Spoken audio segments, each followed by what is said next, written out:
Hello, Packers fans, wherever you may be. It's time for another edition of the Pack Attack Cast for October 1st, 2025.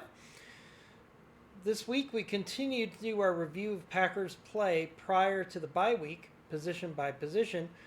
We look at the production to date, the items to work on during the bye week, and what we can expect after the bye week. Today, we're going to talk wide receivers and tight ends. But before we get to that, we are just 16 subs away from 10,000. You can be a part of getting us to 10,000 with a sub. We would also love to get a like, and you can also follow us at Blue Sky at Pack Attackcast. So please check out all those opportunities to support this channel, and we'd love to get to 10,000 before the end of the week. So give us a sub if you've not already done so. Let's go to today's topics. We're going to talk about wide receivers and tight ends for this year. They are key parts of the Green Bay Packers offense. They also are material in special teams as well. That's something that a lot of people don't think about, and we're going to touch on that as well today. So let's start out with our tight ends. Our tight end room is led by Tucker Kraft, of course, who's ranked 8th in tight ends per PFF with 16 receptions for 225 yards and 2 touchdowns. Tucker Kraft has been a critical safety net for Jordan Love. He is always a great outlet receiver for the offense. He's been a key cog to the offense, especially against the Washington Redskins, where he had a huge breakout. Washington Commanders. Washington Commanders, where he was a key part of an explosive offense for the Packers against the Commanders. So there's lots of things to be excited about with Tucker Kraft. He continues to grow as a player. One thing I would like to see the Packers work on in the bye week is try to find some ways to scheme some big plays for Tucker Kraft in the receiving game. Far too often, I feel he is a secondary receiver, an outlet receiver, a breaking case of glass receiver, and he's always performed really well there. But I would love to see Matt LaFleur take what could be one of the most dynamic players on this offense and have a sheet of plays just for Tucker Kraft that he can work in on a regular basis. Tucker Kraft is a great receiver. He's got great speed for his size, and he's very hard to bring down. So I would love to see the Packers design some plays where he is the go-to target from the rip. You can use your other receivers as decoys. One of the things you could do is you could have all of your receivers bunch on one side of the formation, have Tucker Kraft established on the second part of the formation, maybe use some motion as well, maybe have a play, I'm just thinking about this on the fly, where you have wide receivers bunch on one side along with Tucker Kraft. Tucker Kraft goes into motion to the other side of the formation right before the snap, and you get the ball to him quickly against a linebacker, which is a significant mismatch. So I would love to see the Packers really utilize Tucker Kraft as more as a primary receiver and get him at least 2 to 3 called shots for Tucker Kraft per game. I think that would be a significant addition for the offense. Let's go to one of the biggest disappointments for the Packers, not just this year, but in past years as well. And we have to talk about Luke Musgrave. He's been a major disappointment. He's not lived up to his draft capital and has 4 catches for 42 yards through 4 games. He was also, unfortunately, a key component to several special teams issues, especially tied to the block kicks that have directly cost the team wins. If you look at the block kicks that the Packers suffered against the Browns and also against the Cowboys, which really determined the outcome of those games, Luke Musgrave made some pretty big mistakes in kick protection on both of those kicks. So I really don't know what to do with Musgrave. He has the physical tools to be a positive impact for this team, but he's really not contributing in a positive way. In fact, I hate to say it because I like to support all of the Packers, but I have to wonder if the Packers would have a better record today if Musgrave was not on this team. Maybe they would have not had a field goal blocked that resulted in a loss against the Browns. Maybe they wouldn't have a field goal blocked against the Cowboys that resulted in a tie, and that 3-point swing with the Cowboys really cost the Packers multiple opportunities to win that game against the Cowboys. So the Cowboys could realistically be 4-0 maybe if Musgrave is not on this team. I think if he hadn't been drafted where he was drafted, I don't think Musgrave would still be on this team.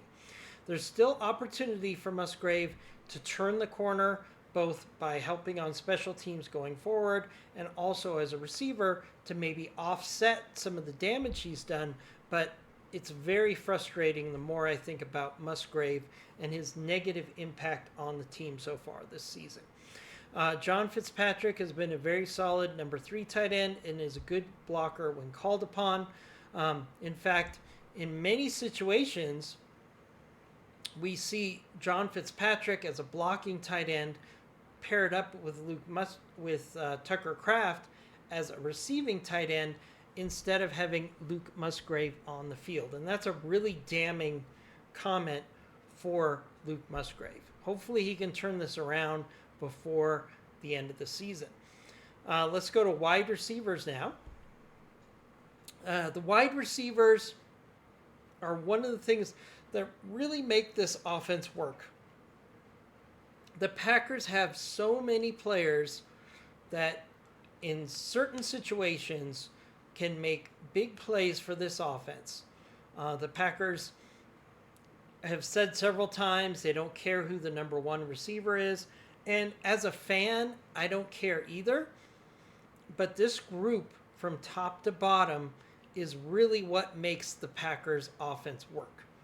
Because any receiver on any given play in any given game can be the impact player. And I really think that gives Matt LaFleur a lot of flexibility in designing the plays for the offense. So let's talk about some of the players. Right now, the Packers are really missing Jayden Reed. He was the highest rated player per PFF before he broke his collarbone and is a key part of making the Packers offense diverse and effective. He's a dynamic player out of the slot, and he's expected to possibly be back for the Eagles game, and the offense will be better for it. So I think Jayden Reed still has a lot to give this offense once he comes back from his injury, and I'm excited to see what Jayden Reed brings back to this offense when he comes back from injury, and I think he's going to be a key part of any playoff run for the Packers. Romeo Dobs. Romeo Dobs has been a machine so far this year. He's Jordan Love's most trusted target. He leads the team with 4 touchdowns. When the Packers need a big play, Jordan Love always looks to Romeo Dobs first, and he is a key cog in this offense. I expect this to continue over the rest of the season. And in fact, in late-breaking news today, we found out that per ESPN, the Packers and Romeo Dobs are actually in contract talks for a possible extension for Romeo Dobs. That would be a very exciting and surprising thing. After Christian Watson got an extension this summer, a lot of people thought it was impossible for Dobbs to be back. But if they can find a way to give Romeo Dobbs an increase in salary for next year and still have a team-friendly contract, I would absolutely love to have Romeo Dobbs back next year as a Packer. So we're going to have to watch that very closely. Romeo Dobbs is going to continue to be a key factor in this offense. And if the Packers do succeed in making it to the Super Bowl or in a serious playoff push, I think Romeo Dobbs is going to be a key part of that. Next up, we have Matthew Golden. Matthew Golden is just heating up. He's showing why he was the top pick of the team this year with 126 yards on 11 receptions. He's being trusted more and more each week to be a big play receiver in this offense. In fact, against the Cleveland Browns, he missed several potential big plays that could have won that game by just a few inches from a pass from Jordan Love. He was also this close to making big plays against the Commanders as well. So there's no question that Matthew Golden is going to continue to grow his impact, and I think there's a very good chance he could be the top receiver of this team by the playoffs. He has shown great hands. He's shown great speed. He knows the offense. Matthew Golden is just on the cusp of having a breakout game. And I think that likely will come against the Bengals this coming week.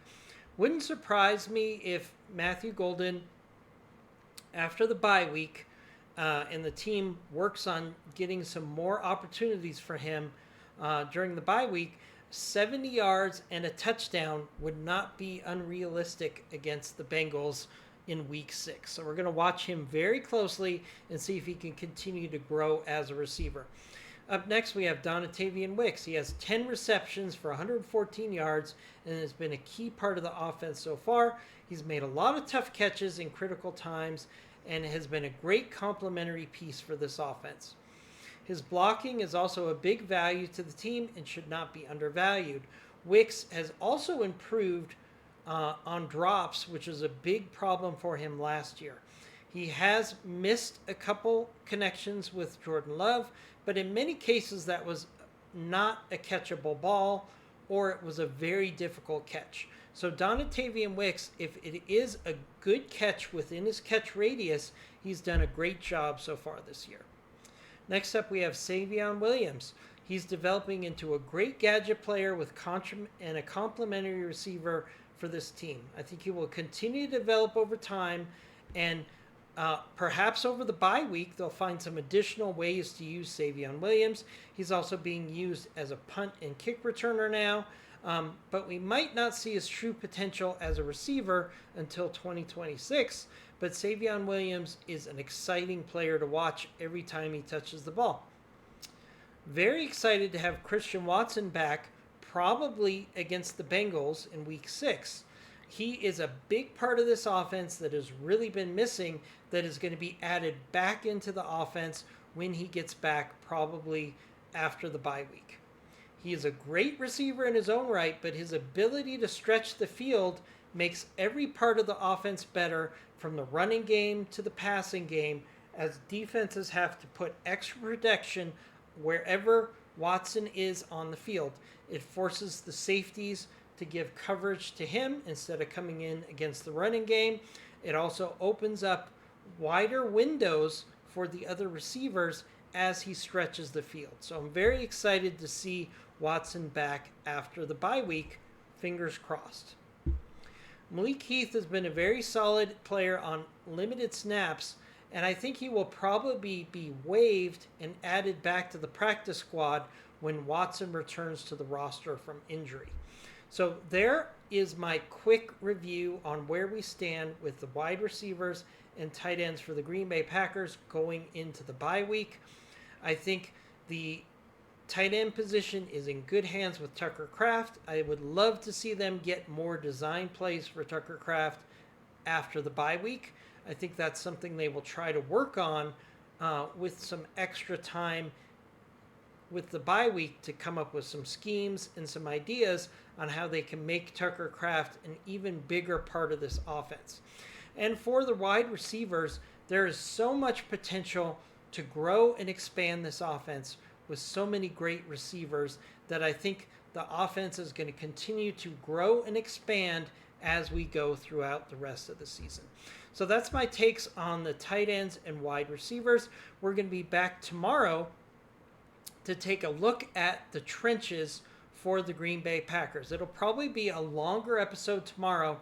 We're going to take a look at the offensive line and the defensive line for the Green Bay Packers and how they've struggled so far this season, how there's room for optimism going forward for the rest of the season, and how I think the offensive line in particular is going to get back on track and be a strength of this team instead of a weakness for the rest of the season. So we'll be back with that tomorrow. But as always, go Pack Go, and we'll continue to talk Packers success throughout the bye week as we prepare for a really big run for the Green Bay Packers. I need to see the Green Bay Packers win 4 or 5 of their next games. I would like to see them beat the Bengals. I would like to see them beat the Cardinals. I would like to see them beat the Steelers on the road. And I would like to see them beat the Panthers at home. If they can win 4 games in a row, this situation is going to look so much better than it does at 2-1-1 when they are, that would be 7-1-1. That would be a complete change for the dynamics of where the Packers are in the NFL. We'll talk about that more tomorrow. As always, go Pack Go.